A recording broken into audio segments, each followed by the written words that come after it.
This is Yes Theory's house, and yes, we robbed it. But here's what happened before. We freaking partied! And we ain't got nothing, gotta do something, get it right. Gonna keep on running, grab the fun and live it light. And tomorrow's far away, should I let the party fade? And we ain't got nothing, gotta do something, let us stop tonight. It was an awesome day. And I came out of it feeling like revived, you know, and I hadn't experienced that to such an extent in a very long time. And it reminded me of the power of I hadn't forgotten, but I hadn't experienced the true power of discomfort in a long time. May I say that meeting Thomas was different? I felt speechless, but it wasn't that made it different. It was a different kind of different. It was the fact that sitting there with the guy who's met Will Smith, fooled the internet with the Justin Bieber prank, and even the man who helped convince a stranger to throw a party at their house. We met in a very unexpected way. I loved it. Never lost eye contact. He peeked a smile.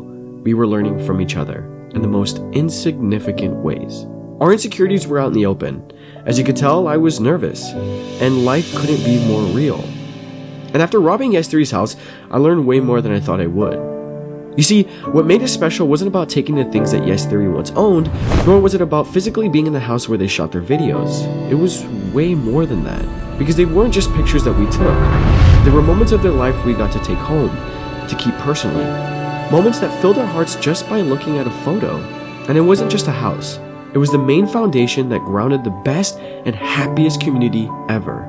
And even though we have never stepped foot in the house, we arrived feeling like it was already home. And really, it wasn't just about the house. It was about the people around us. They had their greatest moments here, but so did we. We watched it happen. Really, we felt what they felt. All their thoughts, all their dreams became ours. We accomplished them together. We celebrated together. We made it together. Yes Theory didn't just build it by themselves.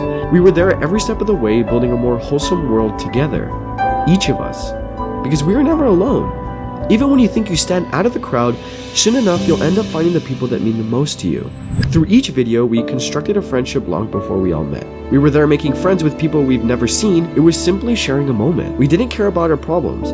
We cared about each other. We made memories together without even knowing it. We felt included, we felt accepted, comfortable. It's crazy because in those 3 hours, we were the truest version of ourselves. I mean, don't you see? We danced even when we knew we couldn't. We sang even when we thought we didn't know how to sing. We all have insecurities we are fighting. We are all trying to beat the thing that's holding us down. And Yes Theory made sure they were never a separate being. They were there, laughing with you, sharing moments, and dancing. We were all friends. See, truth is, Yes Theory couldn't have done it without us.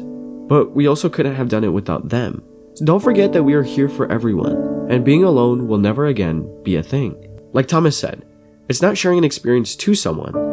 It's sharing an experience with someone. And thank you, Yes Theory.